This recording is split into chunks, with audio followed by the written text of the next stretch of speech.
ጤና ይስጥልኝ ተመልካቾቻችን፣ ዜና በምልክት ቋንቋ ቀርባሉ።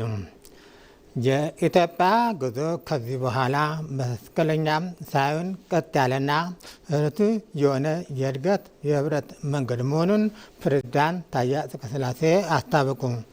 ፕሬዝዳንቱ ይህንን ያስታወቁት አገራዊ የምክክር ኮሚሽን ሲያካሄድ የቆየው የውይይት ምዕራፍ ማጠናቀቂያ መድረክ ላይ ባደረጉት ንግግር ነው።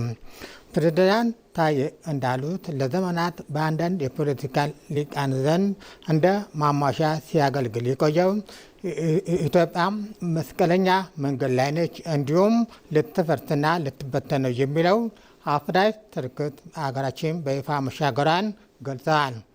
እየተመካከርን አገር እንገነባለን፣ አገር እየገነባን እንማከራለን ያሉን ፕሬዝዳንት ታዬ አፍሪካውያን ወንድማማቾቻችን ጭምር በከፍተኛ ጉጉት የሚከታተሉት ይሄ የምክክር ሂደት የሚያመነጫቸው ምክረ ሀሳብ ለሕዝብ ተወካዮች ምክር ቤትና ለአስፈጻሚ አካላት እንደሚቀርቡ ጠቁመዋል።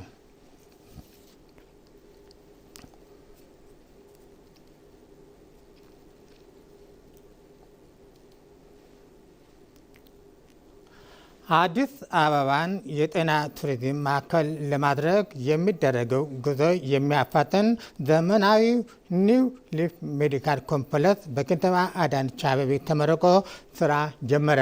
ከንቲባ በመረቃ ስነ ስርዓቱ ላይ እንደገለጹት አዲስ አበባን የምስራቅ አፍሪካ የጤና ቱሪዝም ማዕከል የማድረግ ታላቅ ራዕይ በመንግስት ጥረት ብቻ ሳይሆን በግሉ ዘርፍ የሚደረጉ አጋዥና ግዙፍ ኢንቨስትመንት ጭምር የሚሳካ ነው።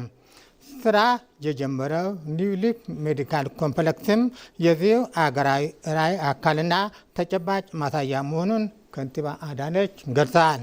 ይሄ ግዙፍ የጤና ተቋም በሀገራችን ከላፍቶ ስፔሻላይዝድ ሆስፒታል ቀጥሎ ዘመኑን የዋጀ የተራቀቁ የሕክምና ቴክኖሎጂዎች የተሟላለት የልቀት ማዕከል መሆኑን ተጠቅሷል። የከተማ አስተዳደሩ በዘርፉ ለሚሰማሩ የሕክምና ተቋማት የሚያደርገውን ድጋፍ አጠናክሮ እንደሚቀጥል ከንቲባዋ አረጋግጠዋል።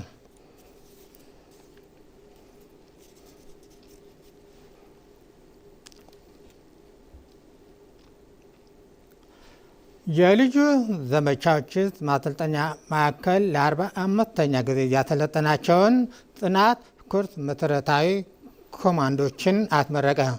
በምረቃ ስነ ስርዓት ላይ በክብር እንግድነት የተገኙት የጦር ኃይሎች ጠቅላይ ኢታማዦር ሹም ፊልድ ማርሻል ብርሃኑ ጁላ ባስተላለፉት መልእክት የመከላከያ ሰራዊት የኢትዮጵያ መከታ ነው ብለዋል። ኢትዮጵያ በብቃትና በጽናት በሚጠበቃት አስተማማኝ ስርዓት እየተገነባች እንደምትገኝ ተናግረዋል። አያያዞም አገራችን የመከላከያ ሰራዊት በብቁ የሰው ኃይልና ወቅቱን የዋጀ ቴክኖሎጂ በማደራጀት ላይ መሆኗን ገልጸዋል። የልዩ ዘመቻዎች እዝ በየጊዜው የሚሰጡትን ግዳጆች በብቃት እየተወጣ የሚገኝ ተቋም መሆኑን በዚህ ወቅት ተነስቷል።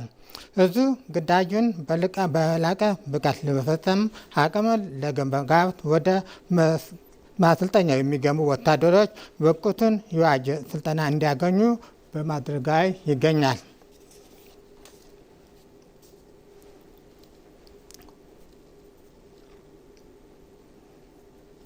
በአዲስ አበባ የተከናወኑ የኮሪደርና የወንዝ ዳርቻ ልማቶች የዜጎች የአኗኗር ዘይቤ በመቀየር የህብረተሰቡን ጤና አጠባበቅ እሳቤዎች ከንድፈ ሀሳብ ወደ ሚጨበጥ ተግባር ያሸጋገሩ ተምሳሌታዊ ተግባራት ናቸው ሲሉ የ76ኛው የዓለም ጤና ድርጅት የአፍሪካ ቀጠናዊ ኮሚቴ ስብሰባ ተሳታፊዎች ገለጹ።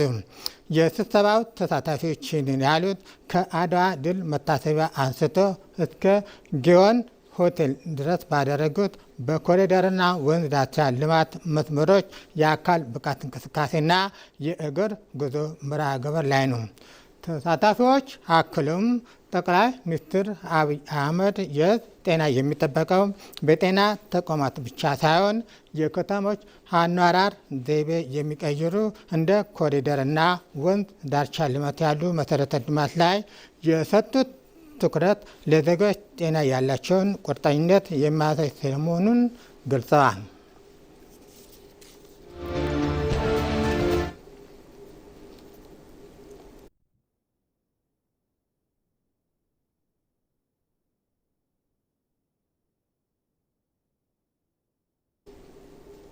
በመጨረሻም ኢትዮጵያ የባህር በር የማግኘት ሕጋዊና ታሪካዊ መብቶች በሰላማዊ በዲፕሎማሲ የማረጋገጥ ጥረቷ አጠናክራ ቀጥላለች።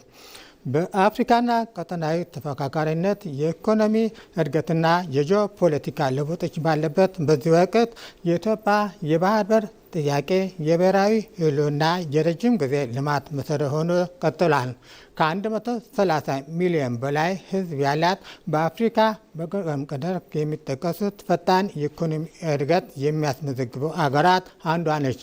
ቀጥተኛ የባህር በር አለመኖሩ በውጭ ገቢ ንግዷ ላይ ከፍተኛ ጫና እየፈጠረ በመሆኑ በዓመት ለወደብ አገልግሎት ክፍያ የምታወጣው ቢሊዮን ዶላሮች ለማስቀረት አስተማማኝ አማራጭ የባህር ማውጫ ማግኘት የትውልድ ጥያቄና የዘላቂ መሰረት ሆኗል።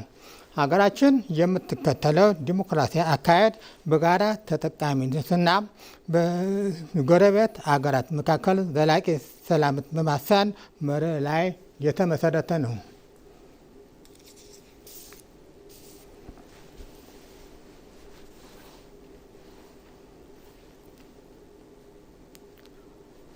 ዜና ባበቃ።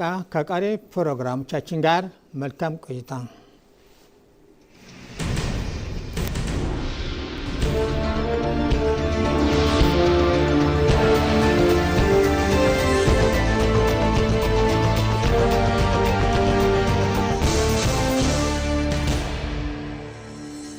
ሀገራዊ ምክክሩ ከመላ